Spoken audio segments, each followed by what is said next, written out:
Atos dos Apóstolos, capítulo 18, a partir do versículo de número 5 até o versículo de número 17.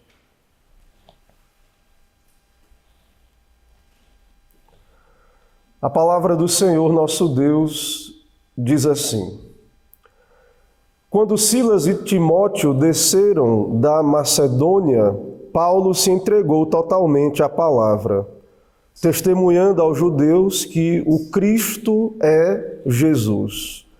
Opondo-se eles e blasfemando, sacudiu Paulo as vestes e disse-lhes: Sobre a vossa cabeça o vosso sangue, eu dele estou limpo, e desde agora vou para os gentios. Saindo dali, entrou na casa de um homem chamado Tício Justo, que era temente a Deus. A casa era contígua à sinagoga. Mas Crispo, o principal da sinagoga, creu no Senhor, com toda a sua casa. Também muitos dos coríntios, ouvindo, criam e eram batizados. Teve Paulo durante a noite uma visão em que o Senhor lhe disse: Não temas, pelo contrário, fala e não te cales, porque eu estou contigo, e ninguém ousará fazer-te mal, pois tenho muito povo nesta cidade. E ali permaneceu 1 ano e 6 meses, ensinando entre eles a palavra de Deus. Quando, porém, Gálio era procônsul da Acaia, levantaram-se os judeus concordemente contra Paulo e o levaram ao tribunal, dizendo: Este persuade os homens a adorar a Deus por modo contrário à lei.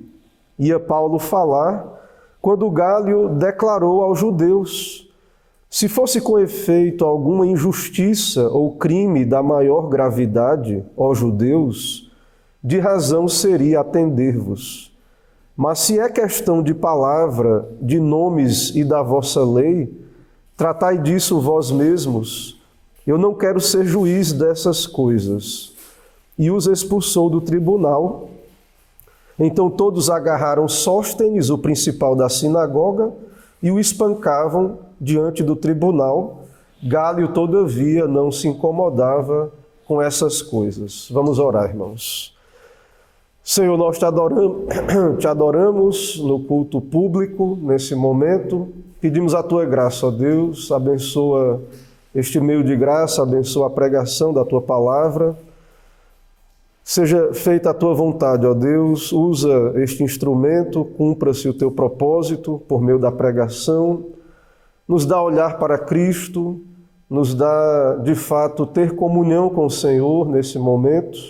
E que toda glória seja ao Senhor, é o que oramos e pedimos no nome de Jesus. Amém. Amém. Irmãos, o trabalho de um ministro do Evangelho, ou o tipo de serviço que um ministro presta, é um serviço eminentemente espiritual. Mas por que a Escritura denomina o trabalho dos ministros com diversos títulos, por exemplo, pescador, soldado, agricultor, nomes que fazem referência a um tipo de trabalho braçal? O que acontece é que todas essas funções ilustram o trabalho de um ministro e revelam que o trabalho de um ministro exige dedicação, luta, perseverança. Então, todos os ministros devem ter esse entendimento. É o caso do apóstolo Paulo, é o caso daqueles que são vocacionados para pregar a palavra de Deus. Sabemos, entretanto, que é um trabalho, sim, espiritual, que pode ser resumido como o ministério da oração e da palavra, conforme vemos no livro de Atos anteriormente, o trabalho dos apóstolos. E é isso que nós encontramos Paulo cumprindo em suas viagens missionárias, um trabalho espiritual, um trabalho de pregação. E, claro, por um dado tempo, aqui no caso do campo da igreja de Corinto, Paulo precisou ter um trabalho, fazer tendas para a sua manutenção, mas, de fato, o seu trabalho apostólico, o seu trabalho como pregador é um trabalho espiritual. E nós falamos desse trabalho quando tratamos acerca do que Lucas registra aqui, que Paulo discorria e persuadia Ou seja, Paulo se dedicava à pregação, à argumentação afetuosa, com o intuito de ganhar pecadores. E dentro do seu hábito, ele ia à sinagoga todos os sábados, porque era o local, então, onde havia uma porta aberta para a pregação. E, tendo a oportunidade de pregar, testemunhava que Jesus é o Cristo, o Messias prometido.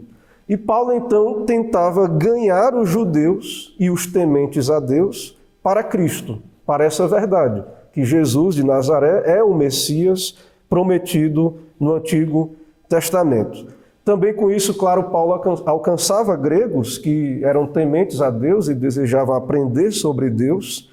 E no caso de Corinto, como falei, por algum tempo precisou trabalhar, mas nunca deixou de cumprir sua vocação, especialmente indo à sinagoga aos sábados. O nosso texto diz então no verso 5, quando Silas e Timóteo desceram da Macedônia, Paulo se entregou totalmente à palavra, testemunhando aos judeus que o Cristo é Jesus.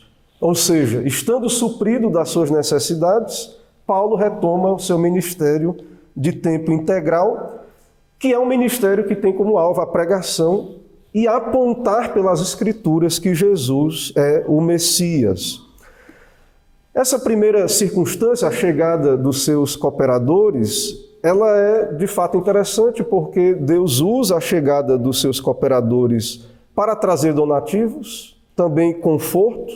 As igrejas estão bem, enviam donativos às igrejas da Macedônia e o Senhor encoraja o seu ministro por esse meio. De fato, Corinto, como os outros campos, Corinto é um campo desafiador, é uma cidade imoral. A todo esse desafio haviam judeus opositores ali e o Senhor então encoraja o seu ministro nesse campo de modo especial, através de donativos. Teremos uma visão mais à frente do Senhor, lhe encorajando a perseverar na pregação. O conteúdo, irmãos, da pregação de Paulo é Cristo. Jesus é o Cristo. Paulo, claro, certamente tratava de tudo do Evangelho, a vida de Cristo, morte, ressurreição, especialmente dizendo aos judeus que aquele que eles esperavam já veio. As profecias já se cumpriram perfeitamente em Cristo. Tudo argumentado com base nas Escrituras. Paulo persevera nisso e, como veremos, haverá oposição constante dos judeus e esse é um padrão de repetição. Paulo prega, há uma resistência, hostilidade, alguns creem, outros, uma grande parte também, permanece na incredulidade e esse ministério, então, ele se cumpre dessa maneira. Nesse sermão, nós veremos o desenvolvimento do trabalho missionário de Paulo em Corinto. Irei tratar disso a partir do tema a pregação prevalece em meio à oposição. A pregação prevalece em meio à oposição. Em primeiro lugar, nós veremos a oposição de judeus incrédulos, a partir do versículo 6. O texto diz, opondo-se eles e blasfemando, sacudiu Paulo as vestes e disse, sobre a vossa cabeça o vosso sangue. Os judeus incrédulos, no caso, rejeitam o Evangelho e o texto diz, blasfemam contra Jesus. Meus irmãos, nós sabemos e temos visto esse padrão em toda a Escritura. Não é sem resistência que pecadores são arrancados do império das trevas. Não é sem resistência que pecadores são arrancados do império das trevas. Satanás é um tirano astuto e não desiste dos seus súditos facilmente. E essa cena, então, da resistência dos incrédulos, como temos acompanhado, essa cena se repete de cidade em cidade. E por quê? Esses judeus rejeitam o Evangelho e perseguem os pregadores? Por causa da incredulidade. E o que resta aos incrédulos, então? Resistir à pregação. Desejar que seu avanço seja estancado. Por que é que eles contribuiriam com algo que não acreditam? Claro que isso não os justifica, os condena, é triste, porque estamos acompanhando e vendo, percebendo que os judeus sistematicamente rejeitaram seu Messias. Sistematicamente. Mais uma vez aqui em Corinto, esses judeus de Corinto rejeitaram o seu Messias. Mais uma vez, Jesus não foi recebido pelos que eram seus. E, claro, Paulo resiste fortemente à blasfêmia desses judeus, é o que lemos aí. Paulo, então, ele sacode as suas vestes e ele diz: sobre a vossa cabeça o vosso sangue. Fui fiel, preguei para vocês a palavra. Estou limpo do vosso sangue. Dentro dessa separação entre judeus e cristãos, eu, apóstolo Paulo, que sou judeu e também cristão, estou limpo do vosso sangue. Eu fiz a minha parte, eu fui atalaia, eu preguei a verdade para vocês.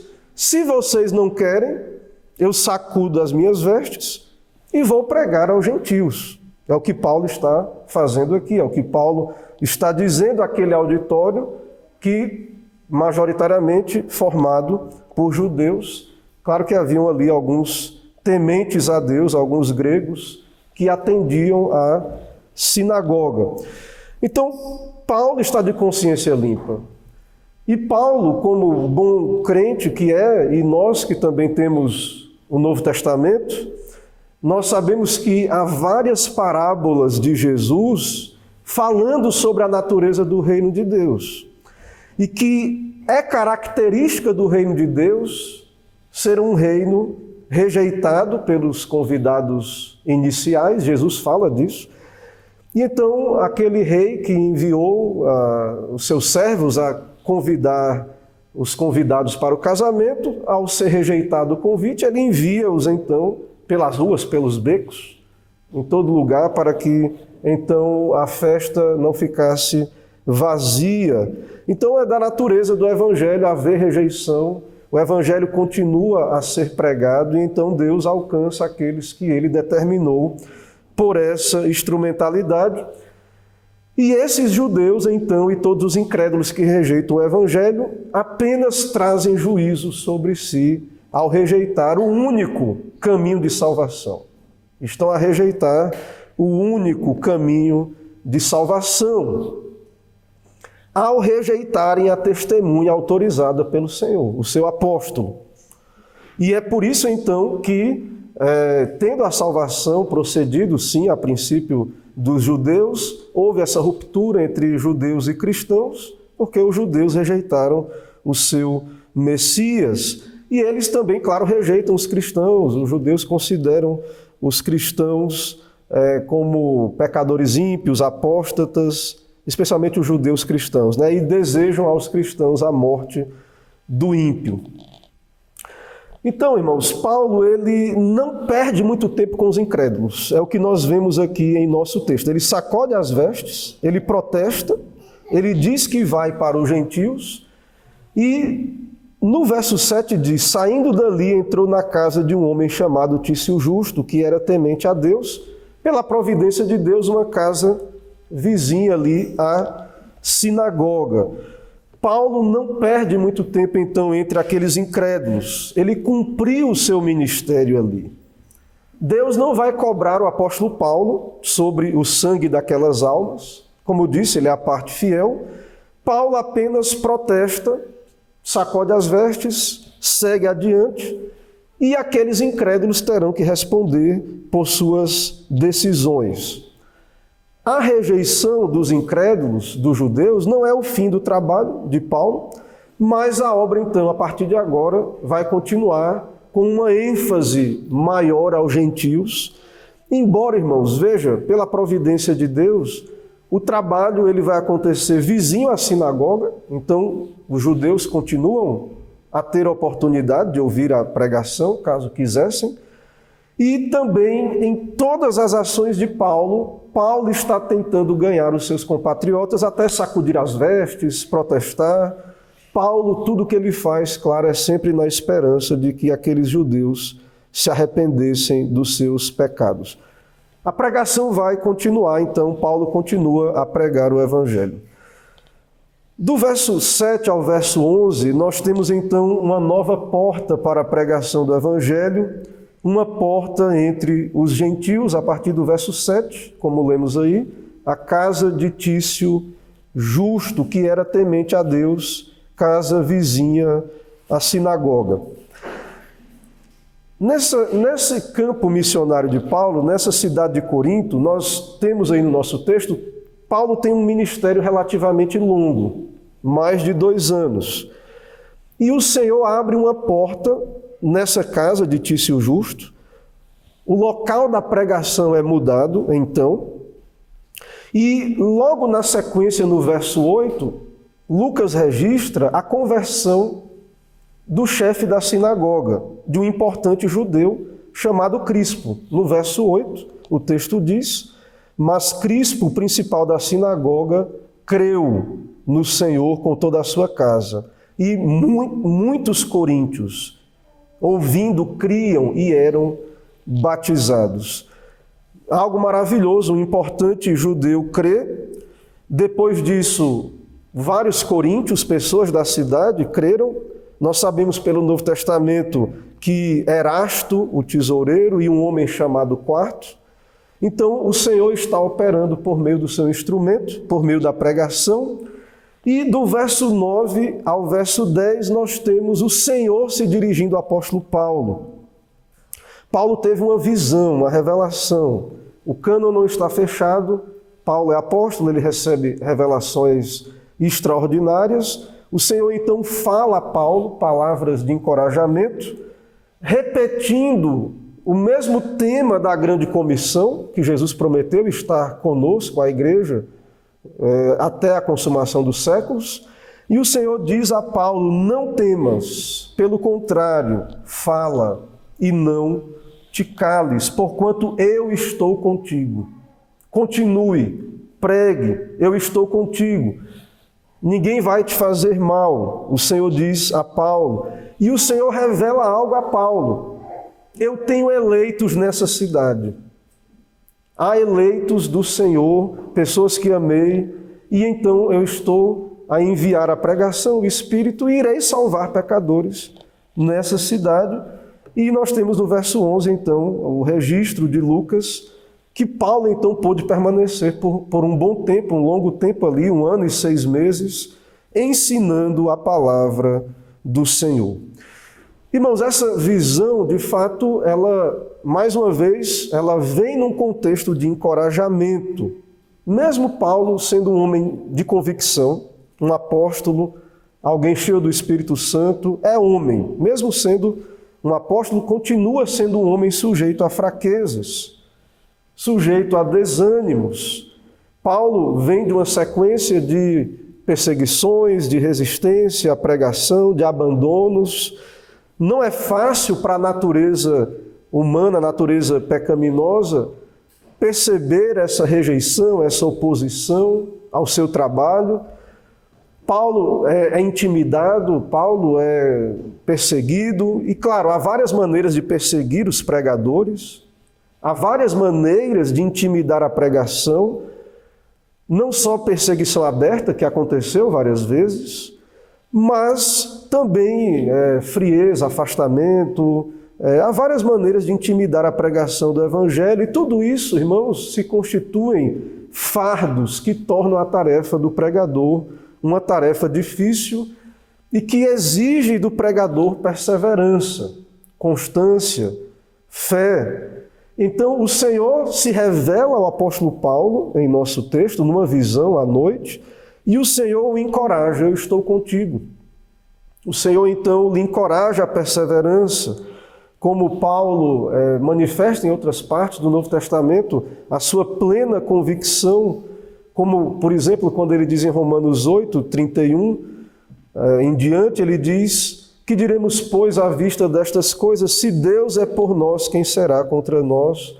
Então, Paulo é um homem que, de fato, crê no Senhor, mas precisa do encorajamento das promessas de Deus, e o Senhor o encoraja. Lembrando, irmãos, que Paulo, ele é uma figura desconhecida em Corinto, ele é um mero fabricante de tendas, um homem que está pregando um evangelho ali, um homem perseguido pelos judeus, rejeitado pela comunidade judaica do lugar. É um homem, então, que necessita do encorajamento do Senhor para perseverar nessa obra, e pela graça de Deus ele recebe isso. O apóstolo Paulo, ele registra em 1 Coríntios 2,3 o modo como foi o seu ministério em Corinto. Ele diz: foi em fraqueza, temor e grande tremor que eu estive entre vós. Então, nós observamos aqui que houve um grande sucesso do ministério de Paulo. Ele não apanhou como em outras cidades, não foi preso, Deus o guardou de tudo isso, mas é evidente pelos escritos de Paulo, pelo Novo Testamento, que foi um ministério envolto em grandes dificuldades internas, receios, que ele vivenciou ali na cidade de Corinto. E também sabemos então que o Senhor o confortou, o Senhor esteve próximo ao seu servo e o ordenou pregar, não se calar, e revelando a Paulo que havia muita gente eleita naquela cidade. E se há eleitos, o Senhor enviará a palavra, a pregação, e tornará eficaz a pregação. E de fato isso acontece, e por essa providência muitos foram salvos. E tudo isso mostra, irmãos, revela a nós aquilo que nós sabemos sobre essa economia da salvação, o que Paulo também fala na carta aos Romanos, quando ele diz no capítulo 8, verso 29 em diante, que os que de antemão conheceu também os predestinou para ser conforme a imagem do seu Filho. E ele diz no verso 30, e aos que predestinou, a estes chamou. Então, se tem eleitos, Deus os irá chamar, vocacionar. Aos que predestinou, a esses também chamou. Aos que chamou, esses justificou. E aos que justificou, glorificou. Então, de fato, há toda uma corrente, todo um mecanismo de salvação, de um plano de Deus, de fins e meios que o próprio Deus irá cumprir. E Deus, então, revela a Paulo que há pessoas que serão salvas ali por intermédio da pregação. Isso é muito encorajador, saber que há eleitos, saber que há eleitos de Deus, Deus tem os seus eleitos, porque se não houvesse eleitos, nós não adiantaríamos pregar, mas sabemos que Deus tem eleitos em todas as nações, e isso nos motiva a evangelização, a pregação, é a base da nossa motivação, a glória de Deus, e saber que Deus tem os seus eleitos. O que foi dito a Paulo, não temas, Paulo não deveria temer, não se cale então, ou seja, pregue a palavra, e o Senhor cumpre o que ele promete aqui. Há muitas conversões, o próprio chefe da sinagoga, muitos coríntios, e depois o texto vai nos mostrar que houve muitas conversões, muitas pessoas aderiram à igreja ali. O Senhor concedeu a Paulo o que ele prometeu, e isso é algo maravilhoso. Matthew Henry, comentando essa passagem e falando dessa eleição e do cumprimento desse propósito, ele diz o seguinte: o Senhor conhece os que são e os que não serão dele. O Senhor conhece os que são e os que não serão dele. Pois é pela obra que ele realiza em suas vidas que passam a lhe pertencer. Ele conhece todas as coisas desde toda a eternidade. Eu os possuo, ainda que eles não me conheçam, ainda que estejam presos à vontade do diabo. Então, o não convertido, ele não sabe nada de Deus, está preso à vontade do diabo, mas o Senhor os amou, o Senhor os conhece. Pois o Pai os deu a mim, a fim de serem uma semente para me servir. Eu escrevi os seus nomes no livro da vida, e de todos que me foram dados eu não perderei nenhum. E a ideia que Paulo expõe lá, quando ele diz, aos que predestinou, a esses também chamou. E de onde Deus chamou esses eleitos? De uma cidade extremamente profana. De uma cidade que nós diríamos assim, não, se é que tem eleito nesse mundo e gente que vai ser salva, certamente não será em Corinto, porque grande é a imoralidade É uma cidade profana, cheia de impureza. Ali tem um templo de Vênus, prostitutas cultuais. É do costume da população frequentar prostitutas e coisas desse tipo. Então, se fosse para escolher um lugar para pregar, ou talvez um lugar onde pudéssemos dizer, talvez ali produza algum fruto a pregação, certamente não seria Corinto, não seria aos nossos olhos. Mas justamente toda a ideia de que Deus é quem elege, e é bíblico esse conceito, é que nos encoraja, irmãos, e nós não devemos desesperar de cidade nenhuma, de lugar algum, de povo algum, de cultura alguma. Deus tem gente de todos os povos, de todas as tribos, línguas e nações. E uma evidência, claro, de que Deus tem gente ali é o fato dele enviar a pregação. É o fato dele enviar ministros fiéis que pregam o Evangelho. Então, isto é uma grande evidência.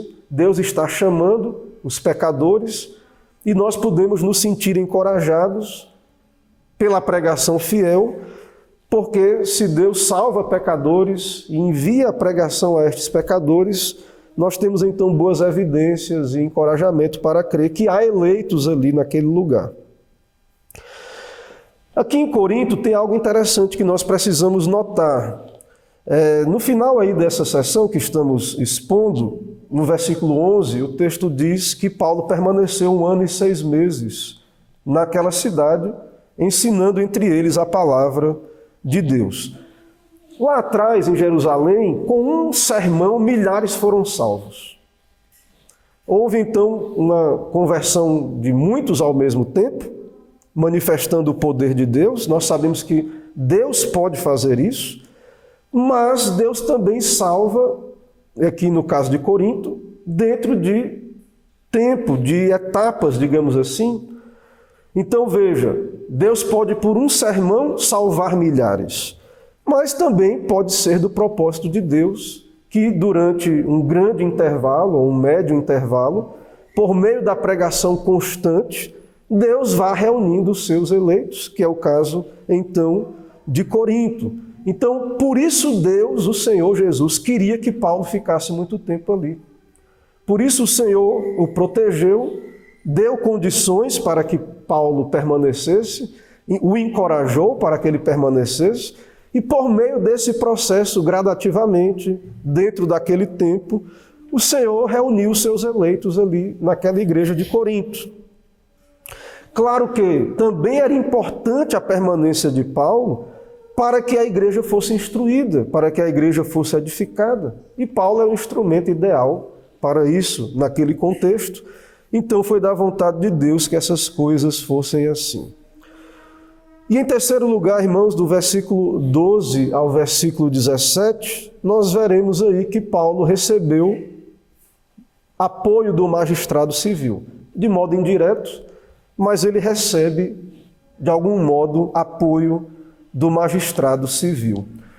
A partir do verso 12, Lucas registra que Paulo foi acusado diante do governador, diante no caso aí do procônsul, Gálio. Os judeus o acusaram e Deus, por sua providência, governou o coração desse homem para que ele não tratasse da questão e isso, de algum modo, de um modo indireto, deu um salvo-conduto para Paulo continuar pregando ali em Corinto e em outras partes também. Irmãos, então, no versículo 12, nós temos aí que os judeus levantaram uma falsa acusação diante do procônsul, do governador romano. Esse Gálio aí, os historiadores registram que ele é o irmão mais velho do famoso Sêneca, que na sua juventude esse Gálio era chamado novato, mas recebeu o nome de Gálio ao ser adotado na família de Júlio Gálio. Sêneca é muito conhecido e, de fato, esses homens, mesmo Gálio e Sêneca, eram homens de moralidade, eram homens de grande senso de moralidade. E os judeus, então, apresentam Paulo diante desse homem e a ideia dos judeus é banir o cristianismo da sua região. E eles apelam, então, aos romanos, que são pagãos, mas mesmo sendo pagãos, eram homens que amavam a sabedoria, a justiça, homens comprometidos com valores. E então Galho, ele ao receber a acusação contra o apóstolo Paulo, veremos aí que Galho não vai aceitar e não irá julgar, não irá tratar do caso. Mas, antes disso, qual é a acusação dos judeus diante de Galho? No versículo de número 13. Do que os judeus acusam o apóstolo Paulo? O que é que temos? A palavra de Deus diz aí: este persuade os homens a adorar a Deus por modo contrário à lei. Então, é uma acusação de algo relativo à lei dos judeus. Sabemos nós que é uma falsa acusação, que Paulo está sofrendo. Mas, irmãos, os romanos, o judaísmo era permitido no Império Romano. E então os romanos permitiam aos judeus observarem as suas próprias leis. Então não há motivo de acusação. Isso não é um assunto que deveria ser tratado por um procônsul, por uma autoridade romana. Outra coisa da qual Paulo poderia ser acusado é que ele claro, como cristão pregava Cristo. Mas quando Paulo prega que Cristo, que Jesus é o Messias, ele só está dizendo o que toda a Bíblia, o Antigo Testamento já dizia. Através de Moisés, o próprio Moisés disse: virá um profeta maior do que eu, a ele ouvi. E todo o Antigo Testamento anuncia que viria o Messias. Então, Paulo, ele é um pregador cristocêntrico, ele é um cristão, ele é um judeu cristão, e quando ele anuncia Cristo, ele está sendo fiel às suas convicções, ele está sendo fiel ao Antigo Testamento, à religião judaica, e de fato ele apenas está dizendo que Jesus é este que está prometido no Antigo Testamento e já veio. Jesus cumpriu a lei perfeitamente, ensina a lei perfeitamente, nunca revogou a lei e anunciou a salvação por meio da sua vida, morte e ressurreição. Então, não há nada errado no ensino de Paulo, mas ele é acusado de ser um homem que está a ir contra a lei dos judeus. Perceba que no versículo 14, Paulo ia apresentar uma defesa. Mas Deus não permite nem que Paulo abra a boca para se defender aqui. Deus impede que isso aconteça, porque quando Paulo ia falar, Lucas registra, ia Paulo falar quando Galho declarou aos judeus: se fosse com efeito alguma injustiça ou crime da maior gravidade, de razão seria atender-vos. Mas se é questão de palavra, de nomes da vossa lei, tratai disso vós mesmos, eu não quero ser juiz dessas coisas. Não está na minha jurisdição. Não é assunto para um governador, para um procônsul romano. Resolvam, vocês são judeus, eles não sabiam diferenciar claramente cristianismo de judaísmo, os romanos possuíam essa dificuldade, eles acusam por uma questão, Paulo por uma questão da lei judaica, e então o governador diz: resolvam entre vocês, é questão da lei, não vou ser juiz dessas coisas. E os expulsou do tribunal. O que acontece finalmente, irmãos, é que ao entregar Paulo ao juízo de Galho, os judeus fracassaram. Galho não aceita tratar dessa questão e com isso Paulo fica como que liberado para pregar. Uma espécie de salvo-conduto. Paulo então pode pregar e isso cria até uma jurisprudência para que Paulo pregue em outras partes do império. Tudo isso que podemos ver, né, no nosso texto aí nas Escrituras.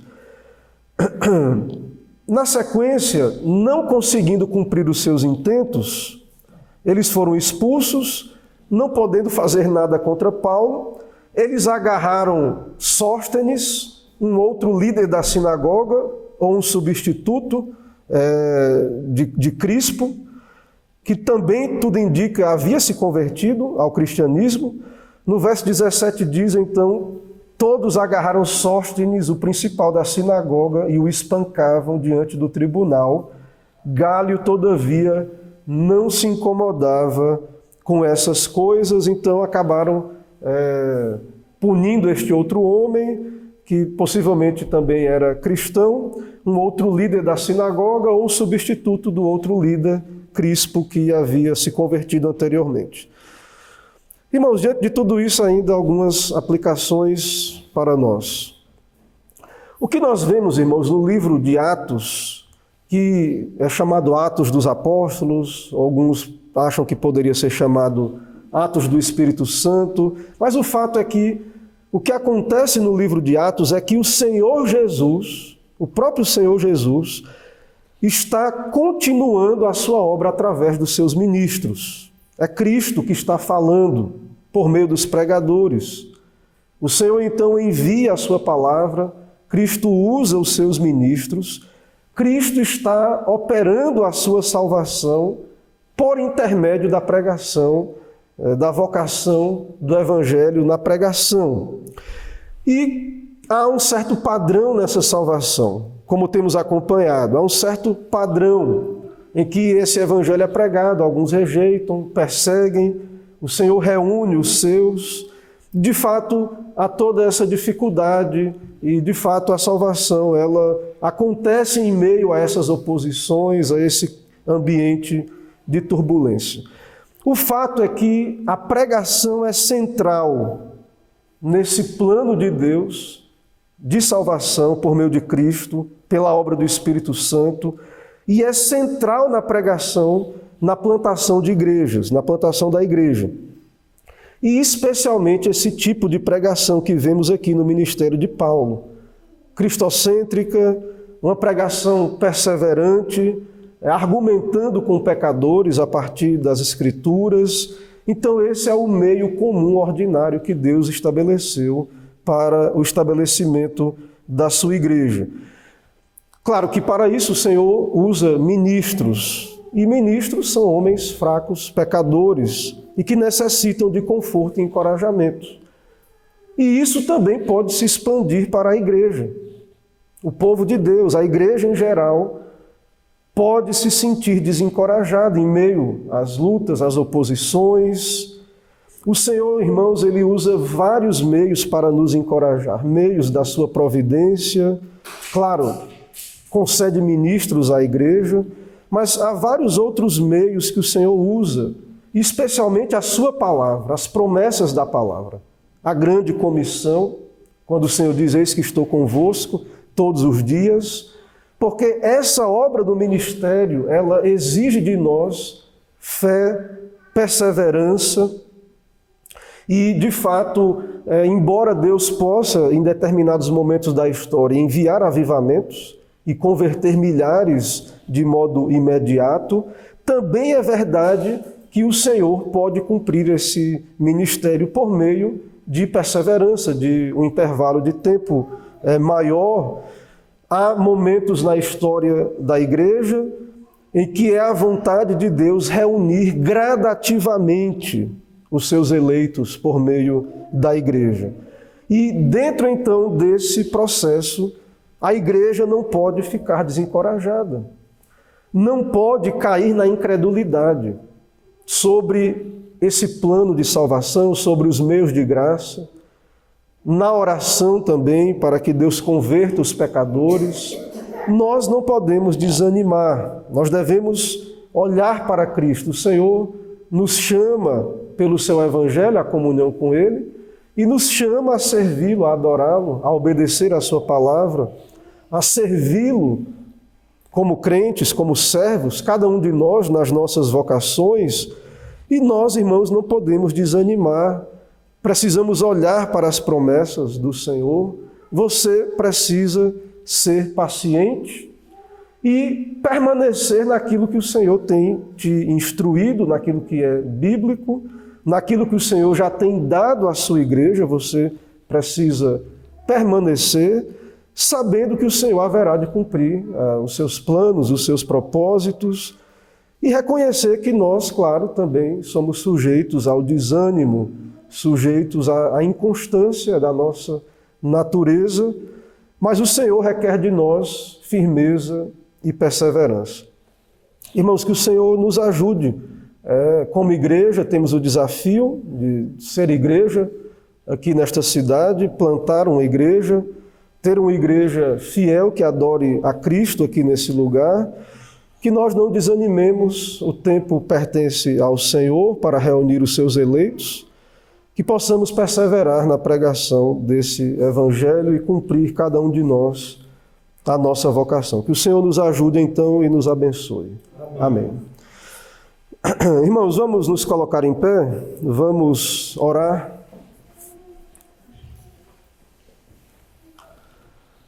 Senhor, nós te adoramos, louvamos teu santo nome, te agradecemos, ó Deus, pela tua palavra que nos revela o teu evangelho e as tuas promessas e todo o encorajamento.